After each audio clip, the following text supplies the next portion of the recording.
Hello everyone, myself doctor Bharat Singh Meena from government college Kota. आज हम S block elements के अंतर्गत जो टॉपिक डिस्कस करेंगे वो हमारा टॉपिक है डायगोनल रिलेशनशिप या जिसे हम कहें विकर्णी संबंध। प्रीवियस लेक्चर में हमने जो तुलनात्मक अध्ययन था उसके विभिन्न पॉइंट्सों के बारे में विस्तार से अध्ययन किया था। आइए सबसे पहले हम क्षार धातुओं और क्षारीय मृदा धातुओं का जो एक अत्यंत महत्वपूर्ण कैरेक्टर है डायगोनल रिलेशनशिप, उसके बारे में हम डिस्कस करते हैं। ये कैसे अपने ग्रुप के तत्व दूसरे ग्रुप के तत्वों के साथ एक डायगोनल रिलेशनशिप शो करते हैं। देखिए, जो फर्स्ट समूह के तत्व हैं अपने वर्ग के गुणों के साथ उतनी समानता शो नहीं करते जितनी आप नेक्स्ट ग्रुप है जो क्षारीय मृदा धातुओं का ग्रुप है उस समूह के उससे ठीक दूसरे नंबर के सदस्य के साथ अपना डायगोनल रिलेशन दर्शाते हैं। आप देखिए, ये क्षार धातुओं का ग्रुप है, लिथियम और सोडियम। ये क्षारीय मृदा धातुओं का ग्रुप है, बेरिलियम और मैग्नीशियम। इधर आप देखेंगे तो ये बोरोन और एल्यूमिनियम नेक्स्ट ग्रुप आ गया, और कार्बन और सिलिकॉन ये एक अन्य ग्रुप आ गया है। और इस ग्रुप के अंतर्गत आप देखेंगे कि जो बोरोन वाला ग्रुप है वो थर्ड ए है, right hand side periodic table में देखेंगे तो, और कार्बन वाला है वो फोर्थ ए ग्रुप है, वो भी राइट हैंड साइड है। तो इनका आपस में रिलेशन देखेंगे विकर्णी, तो देखिए लिथियम मैग्नीशियम से अपना विकर्णी संबंध शो कर रहा है, बेरिलियम एल्यूमिनियम से कर रहा है, और बोरोन कार्बन के ग्रुप के सिलिकॉन से अपना विकर्णी संबंध या डायगोनल रिलेशनशिप शो कर रहा है। लिथियम के अधिकांश जो कैरेक्टर हैं वो किससे ज़्यादा मैच करते हैं? मैग्नीशियम से। और इसी प्रकार बेरिलियम के जो कैरेक्टर हैं वो क्षारीय मृदा धातुओं की तुलना में किससे अधिक समानता शो करते हैं? एल्यूमिनियम से।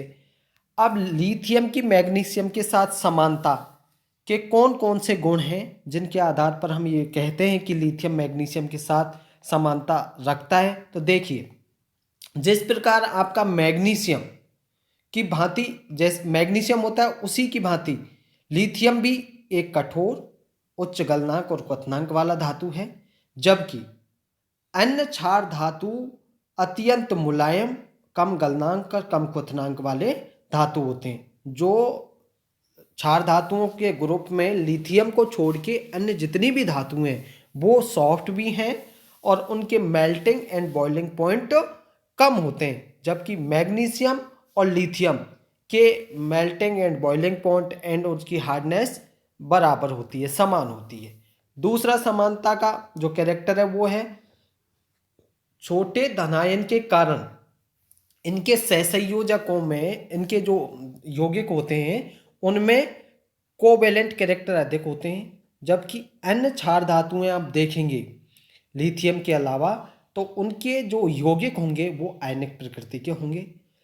सहसंयोजक लक्षण के कारण ही आप लिथियम के यौगिक देखेंगे तो जल में अल्प विलयशील होंगे और कार्बनिक यौगिकों में विलयशील होंगे। उसका कारण क्या है कि उनके मध्य कोवेलेंट कैरेक्टर होते हैं। इनके विलयन सेकंड देखें तो इनके विलयन विद्युत के कैसे होंगे? दुर्बल चालक होंगे। किसके? लिथियम के।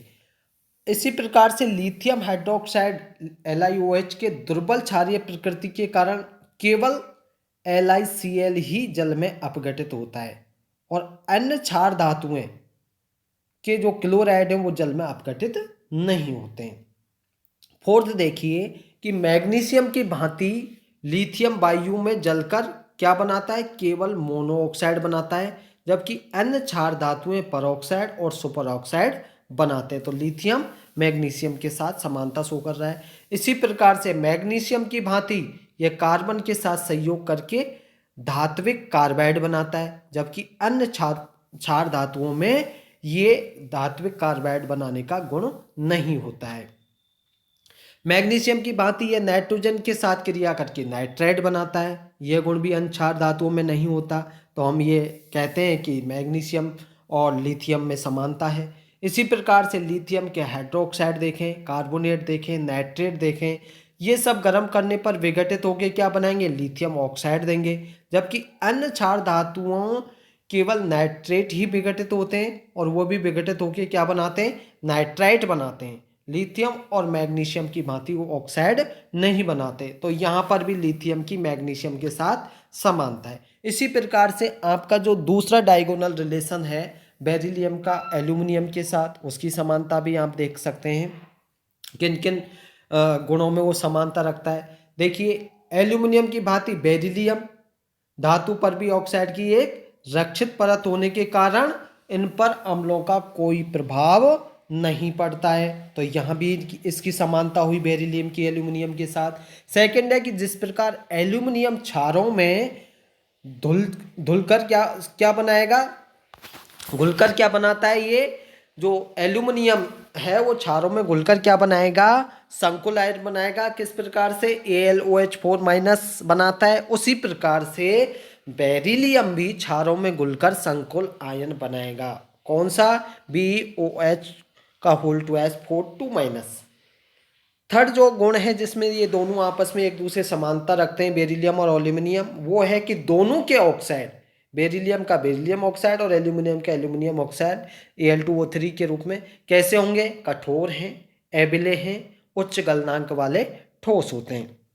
और इसके साथ ही ये क्या करते हैं कि इनके जो ऑक्साइड और इनके हाइड्रोक्साइड है, दोनों ही सोडियम हाइड्रोक्साइड विलयन में संकुल लवण बनाकर विलयशील होते हैं। तो यहाँ भी दोनों बेरिलियम और एल्यूमिनियम एक दूसरे से समानता रखते हैं। ठीक उसी प्रकार से नेक्स्ट अगर कैरेक्टर देखें तो बेरिलियम और एल्यूमिनियम दोनों ही फ्लोराइडों के साथ क्या बनाएंगे, संकुल ऋणायन बनाएंगे।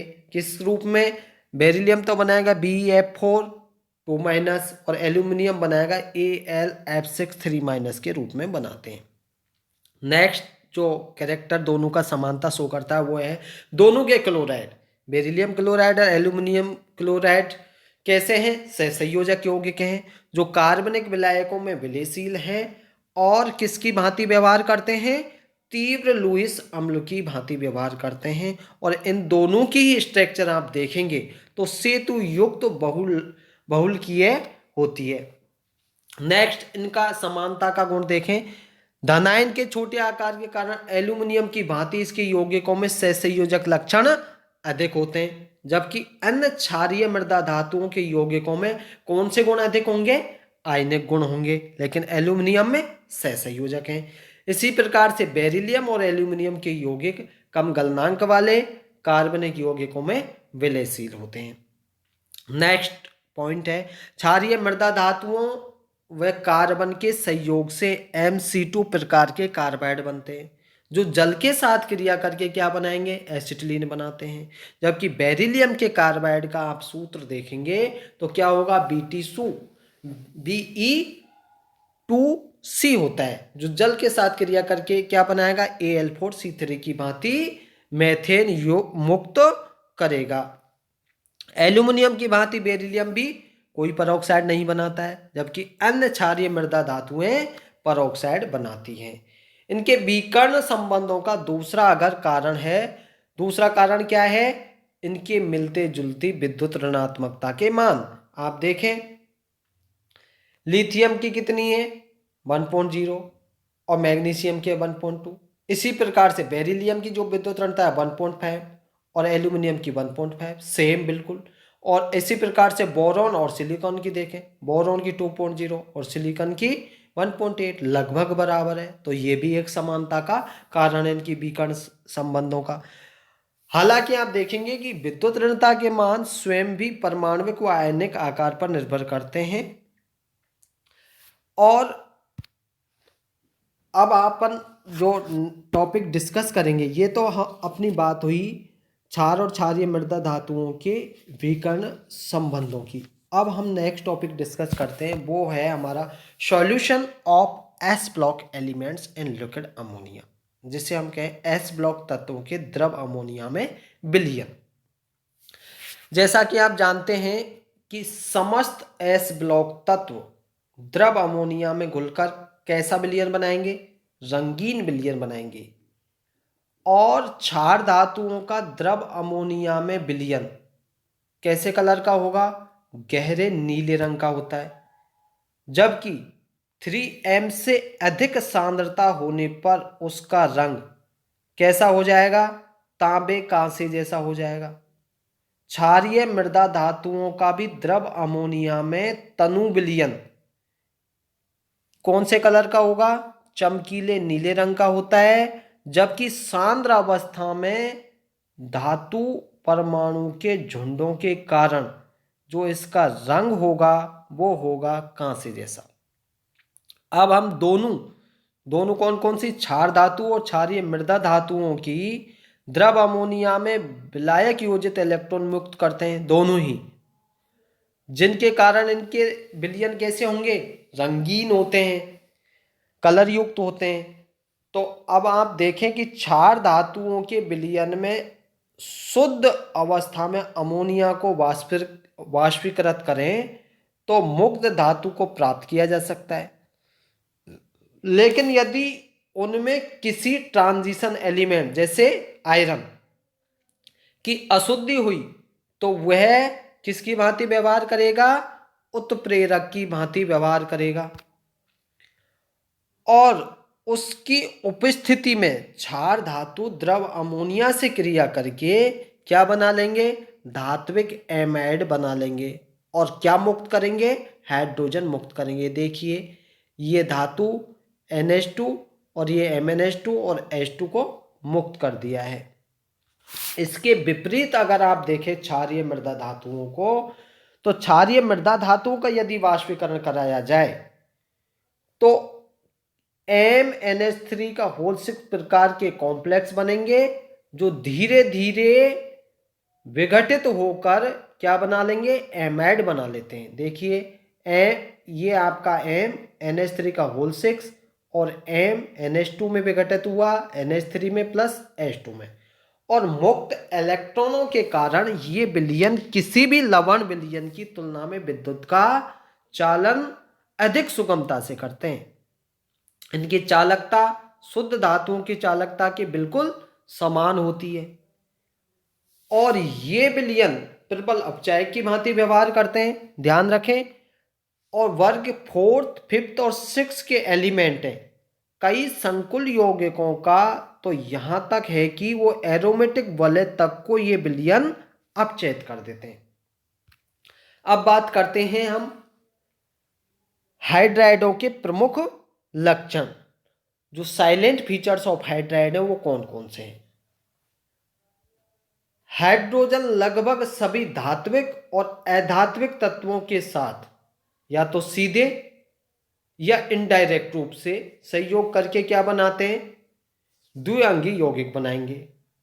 और जिन्हें हम किस नाम से जानते हैं? हाइड्राइड के नाम से जानते हैं, या उन्हें हम हाइड्राइड कहते हैं। अब परिभाषा क्या हुई? जल HCl और H2S जैसे यौगिक सम्मिलित नहीं है। इस परिभाषा में जो हाइड्राइड द्विअंगी यौगिक बनाने की जो परिभाषा है उसमें कौन कौन से यौगिक सम्मिलित नहीं है? एक तो H2O, HCl और H2S।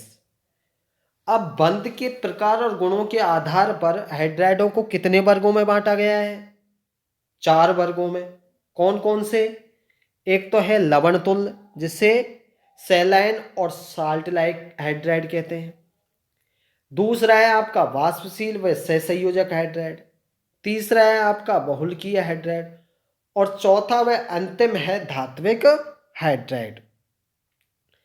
सही अर्थों में हाइड्राइड पहले प्रकार के लवण सेतु हाइड्राइड ही हैं जो हाइड्रोजन से कम ऋण विद्युतीय तत्वों के साथ बने द्विअंगी यौगिक होते हैं। इनमें प्रमुख रूप से S ब्लॉक धातुओं के हाइड्राइड आते हैं, जिनके आप अणुसूत्र देखें तो कैसे होंगे? MX या MX2 प्रकार के होते हैं। इन्हें बनाने के लिए उच्च ताप पर हाइड्रोजन के साथ धातुओं का सीधा संयोग करवाया जाता है। तो ये बात हुई अपनी किस किस की, हाइड्राइड किसे कहते हैं और हाइड्राइड को कितने वर्गों में बांटा गया है और प्रमुख रूप से किस किस के साथ ये रिएक्शन करते हैं जिससे ये द्विअंगी यौगिक बनाते हैं, उसके बारे में हमने जाना कि हाइड्राइड कब बनते हैं कि जब ये धात्विक और अधात्विक तत्वों के साथ संयोग करते हैं। और इसमें भी हमको ध्यान रखना पड़ेगा कि जल H2O, HCl और H2S के यौगिक हाइड्राइड नहीं बनाते हैं। और इनको जो बांटा गया है, इनका बेस्ट जो रहा है हाइड्राइडों के वर्गीकरण का, वो बंध के प्रकार और गुणों के आधार पर 4 वर्गों में बांटा गया है। और इन चारों वर्गों में भी जो मुख्य रूप से है वो आपका हाइड्राइड, प्रमुख हाइड्राइड लवण सेतु हाइड्राइड ही है, या सेलाइन हाइड्राइड है, या साल्ट लाइक हाइड्राइड है। तो ये हाइड्राइडों की डेफिनेशन, टाइप के बारे में हमने डिस्कस किया, और साथ ही हमने डिस्कस किया था डायगोनल रिलेशनशिप के बारे में। Thank you.